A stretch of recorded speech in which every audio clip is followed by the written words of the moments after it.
안녕하세요. 신한대학교 학생 여러분, 저는 이창현 작가, 이창현 강사라고 합니다. 저는 비전을 발견하고 디자인하라 등등 다양한 책을 출간한 작가로 활동을 하고 있는데요. 즐거움입니다.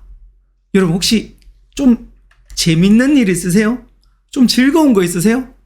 저는 아프다가도 강의하잖아요. 그러면 이상하게 에너지가 올라가요. 다른 말로 재미있어요. 이 즐거움을 찾게 되면 사람의 가장 본질적인 요소, 즉 호모 루덴스라고, 원래 인간은요 노는 걸 좋아합니다. 근데 일은 노는 게 아니잖아요.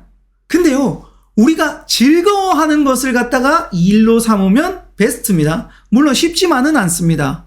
근데 무작정 힘들게 일하지 말라는 거죠. 즉 즐거운 요소를 찾고 그 일을 하는 걸 추천드립니다. 두 번째는요, 동기부여 중에 가장 힘이 센 게 바로 이 즐거움이에요.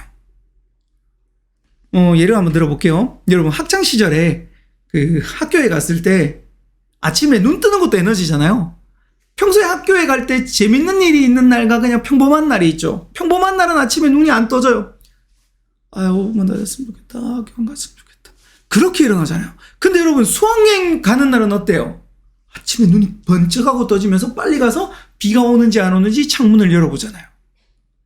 그게 바로 즐거움이에요. 즐거운 일을 할 때는 동기부여가 돼서 에너지가 올라간다. 그리고 일에도 즐거움을 느끼는데 인간관계에도 즐거움을 느낍니다. 여러분들이 좋아하는 사람이 있다. 뭐 예를 들어 남자는 여자를, 여자는 남자를, 혹은 친구인데 난 이 사람이 너무 좋아. 이런 친구들과 함께 하면요 즐거움이 올라갑니다.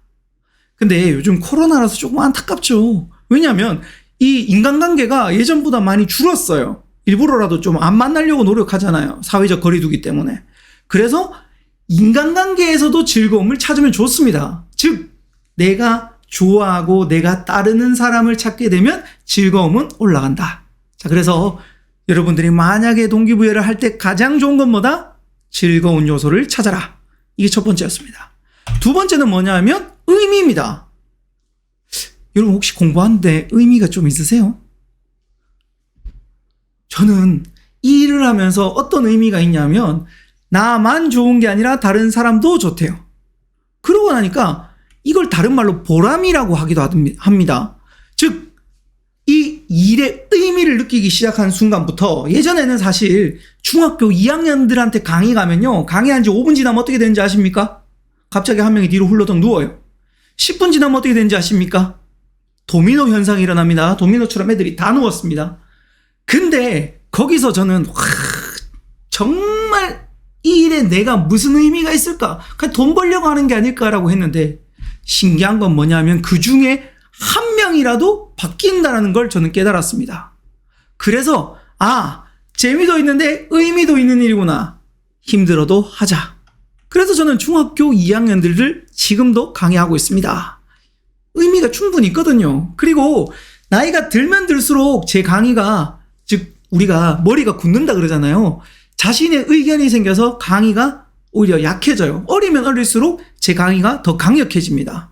그래서 의미가 있구나, 하자. 그래서 저는 초등학교부터 시작해서 중고, 대학교, 성인들 다 나갑니다. 왜? 이 강의는 누군가에게 의미가 있기 때문에 그렇습니다. 그래서 제가 계속 하잖아요. 중학교 2학년들 강의 한번 해봐요. 진짜 힘듭니다. 그리고 인간의 의미를 찾는 것은 그 사람의 삶에서 가장 기본적인 동기부여다. 즉 내가 어떤 일에 대해서 그 의미를 찾게 되면 즐거움이 나와요. 또 이게 연관되어 있어요. 1번하고. 세 번째는요, 성장입니다. 제가 컴퓨터과를 나왔는데요, 제가 프로그래밍을 조금 해봤어요. 컴퓨터 게임을 할 때 빼지 말고 꼭 넣어야 된 두 가지 요소가 있는데 혹시 아십니까? 첫 번째는 아이템, 다른 말로 보상입니다. 몬스터를 일명 잡으면 아이템이 흘러나오거나 돈이 나오거나 점수가 올라가야 돼요. 이게 바로 보상이죠. 두 번째는 뭐냐면 바로 성장입니다. 다른 표현 할게요. 레벨업을 시켜줘야 됩니다. 우리 게임에 특히 남자들이 왜 많이 빠지는지 아세요? 이 성장 때문에. 우리가 어떤 일을 할 때 생업이 일단 밑바탕이 돼야 돼요. 제가 그 직업의 3요소 3가지를 이야기할 때 경제성이 여기 있었죠. 계속하기 위해서는 경제성이 따라주면 좋아요. 예를 한번 들어볼게요. 제가 프로게이머를 하고 싶습니다. 근데 프로게이머를 한다고 했는데 생업이 안 돼요. 그러면 저는 무너질 수밖에 없습니다. 저는 예전에 꿈이 가수였거든요. 가수를 하려고 도전했다가 생업이 안 되는 거예요. 좋아는 하는데. 그래서 무너지더라고요. 그때 알았습니다. 어떤 일이든지 꿈은 생계 위에 서지 않으면 무너진다. 다시 한 번 더. 꿈은 생계 위에 서지 않으면 무너집니다. 그래서 경제성을 어느 정도는 생각해 주셔야 돼요. 즉 계속 하려면 경제성은 필요하다. 생업에서 우리가 흔히 말하는 직업으로 업그레이드 할 때는 에너지가 필요해요. 그리고 마지막 천직. 이걸 갈라하고 꿈이라고 하겠습니다. 꿈. 우리가 꿈을 이루기 위해서는 2가지 연료를 필요로 하고 있습니다. 즉 로켓 여러분 이렇게 발사되는 거 보시면 연료통을 여러 개를 쓰잖아요. 첫 번째 엔진 빵 쓰고 올라가서 어느 정도 궤도에 올라가면 다시 연료통을 땅 쓰고 올라가잖아요. 그런 게 있어요. 즉 이것도 똑같습니다. 로켓으로 치면 첫 번째 연료통에 해당되는 게 자기중심적 목표입니다. 앞서 이야기했죠. 이게 내 재미야 내 성장이야. 2개가 다 들어갑니다. 여기서 첫 번째 이유는 나에게서 찾으세요. 내가 재밌고 내가 성장하는 포인트들을 찾아내면 에너지는 올라갑니다. 우리 로켓 쏠 때 추진력이 가장 센 게 첫 번째 연료죠. 그래서 이걸 갖다가 무조건 찾아야 됩니다. 그래야 우리가 천직으로 갈 수 있어요. 여러분들은 왜 공부를 합니까? 내가 시키는 이유를 찾으십시오. 내가. 그게 바로 포인트였습니다. 저도 제가 시켜서 하고 있습니다. 남들은 제가 처음에 강의한다 그랬을 때 다 말렸어요. 왜 그 일 하냐고. 컴퓨터과 나와서. 근데 저는 제가 시켜서 계속 할 수 있었습니다. 2번째 일은 뭐냐면 타인 중심적 목적입니다. 여기서 말하는 타인 중심적 목적은 다른 사람이 시키는 게 아니라 내가 그 일을 통해서 다른 사람에게 어떤 재미와 어떤 성장점을 줄 수 있느냐라는 거죠.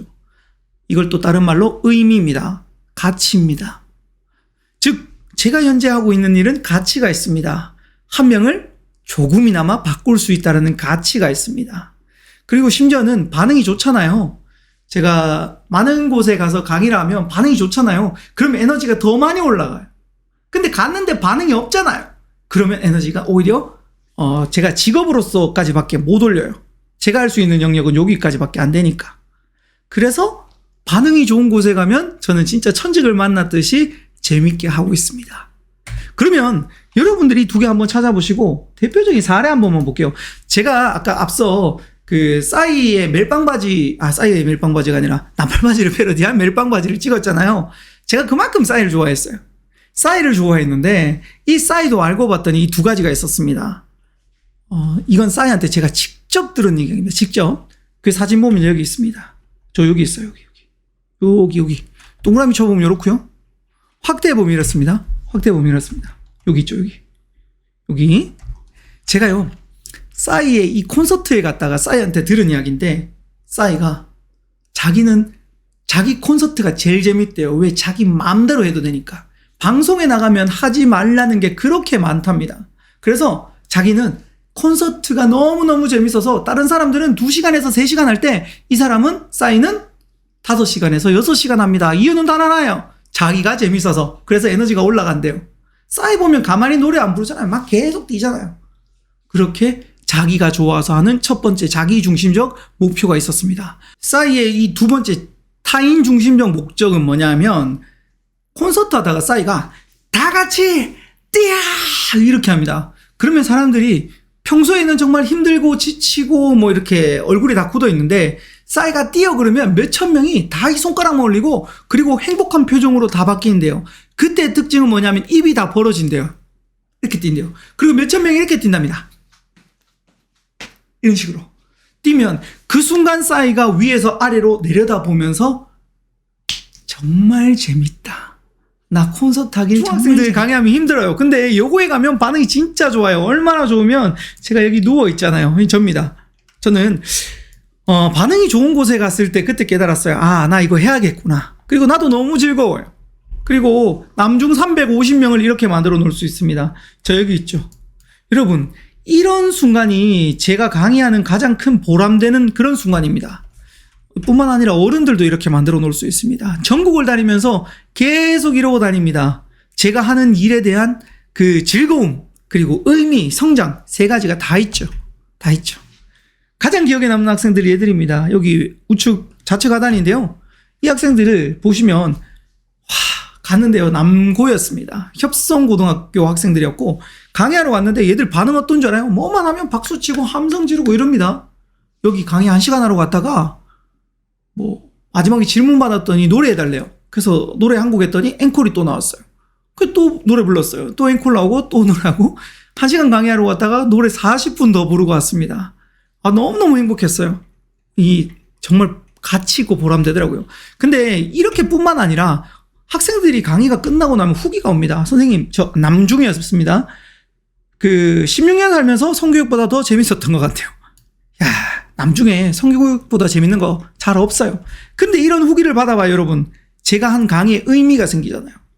나만 좋은 게 아니라 다른 사람도 좋대요. 오늘도 마찬가지입니다. 여러분들의 0.1% 작은 변화를 하는 게 목표입니다. 이런 후기들, 더장문의 문자, 더장문의 문자. 심지어 전국에서 이 문자들을 지금까지 3,000통을 넘게 받았습니다. 그리고 온라인 강의도 하는 이유 중에 하나가 온라인 강의를 통해서 누군가가 도움이 됐대요. 정말 온라인이든 오프라인이든 내가 이 일을 해야 되겠다라는 그게 많이 느껴졌어요. 이게 제 인생 최고의 후기일 수 있어요. 보시면 두 번째 들었어요, 이 학생은. 근데 마지막에 0.1%가 성장했대요. 타인의 성장이라 그랬죠. 다른 사람이 성장하면 더 뿌듯해요. 그래서 이 친구한테 답장을 이렇게 보냈습니다. 나중에 우리가 10년 정도 뒤에 만났을 때 서로 꿈을 이뤄서 정상에서 만나자라고 이야기했습니다. 제 진짜 꿈은 뭐냐면 이 강의를 들은 여러분들이 꿈을 이루고 저도 어떻게 보면 스타 강사나 아니면 베스트셀러 작가가 돼서 꿈을 이뤄서 우리가 정상에서 만나는 게 제 진정한 꿈입니다. 제 진정한 꿈이에요. 나는 내가 좋다를 계속 의식적으로 반복하면 어떻게 될까? 무의식 안에 들어간다. 그겁니다. 즉, 근데 여기서 문제는 긍정이든 부정이든 반복하면 무조건 내려간다. 무의식으로 간다. 해볼까요? 여러분, 지금부터 하얀 토끼를 절대로 생각하지 마세요. 하얀 토끼를 절대로 생각하지 마세요. 뭐가 떠오릅니까? 하얀 토끼가 떠오르죠. 하지 말랬는데. 예를 한번 들어볼까요? 내가 돈을 빌려줬는데 이 빌려준 걸 갖다가 내 돈을 도망간 사람이 있어요. 그 놈이라고 합시다. 그 놈 생각하지 말아야지. 그 놈 생각하지 말아야지. 뭐 떠올라요, 그 놈. 나도 그랬어요. 내가 못생겼고 막 이런 게 있는데 나 안 못생겼어. 뭐예요? 나 못생겼다 밖에 안 들린 거예요. 그래서 건설적이나 즉 긍정이나 부정이나 무조건 반복하면 내려간다. 우리 뇌는. 그래서 나는 부정을 반복해서 내 마음속에 무의식 안에 부정이 있었어요. 근데 긍정적인 걸 반복해야 된다라는 겁니다. 즉 코끼리로 한번 볼게요. 동물들도 있는데요. 어린 코끼리가 여기 말뚝이 있어요. 빼봤어요. 이렇게 당겨봤어요. 당겨보니까 안 빠지죠? 안 빠지죠. 이걸 몇천 번을 당겼습니다. 안 빠지니까 코끼리는 이렇게 생각합니다. 나 저거 못 빼. 의식을 반복하니까 못 빼. 그래서 어른이 됐는데 에너지와 힘이 있어도 안 빼요. 왜? 과거에 빼보니까 안 되더라는 거죠. 앞서 이거 설명했습니다. 이게 바로 타성입니다. 부정적인 타성. 부정이 반복되면 타성이 돼요. 나 해봤는데 안 돼. 해봤는데 안 돼. 그겁니다. 사람의 이야기도 한번 해볼게요. 사람 중에 이게 바보 빅터라는 책이 있습니다. 이 책 혹시 읽어보셨나 모르겠네요. 간단하게 하면 이 실화에 대한 이야기고요. 17년 동안 바보로 살았던 멘사 회장의 이야기입니다. 빅터가요. 어린 시절 빅토르 세르비아라코라고 있습니다. 이분이 어린 시절 15살에 선생님께서 전응아 즉 161이었는데 일자를 빼고 61로 잘못 불러준 거예요. 그래서 나 61 하니까 주변에서 바보 하니까 어떻게 돼요? 반복하면 무의식으로 내려간다. 본인도 나 바보인가 봐. 바보 무의식으로 내려갔어요. 그래서 바보로 계속 살았어요. 뭐만 하면 못해요. 알바도 못하고 아무것도 못합니다. 그러다가 그래도 먹고 살아야 되잖아요. 그래서 어쩔 수 없이 군대에 지원을 합니다. 군대에 지원해서 거기 갔다가 거기서 IQ 테스트를 했는데 161이었다는 걸 그때 알았습니다. 나 천재였어? 내가 천재라는 걸 알고 그것을 계속 반복하니까 나 천재, 나 천재, 나 천재, 나 천재, 나 천재 하니까 좋은 일들을 막 하고요. 그 능력들이 확 올라갔어요. 심지어 우리 멘사 알죠? 그 148 미만은 아예 들어가지도 못한다는 148 이상이 들어가는 그 멘사에 들어가서 멘사 오브 멘사, 즉 천재 오브 천재, 멘사의 회장까지 됩니다.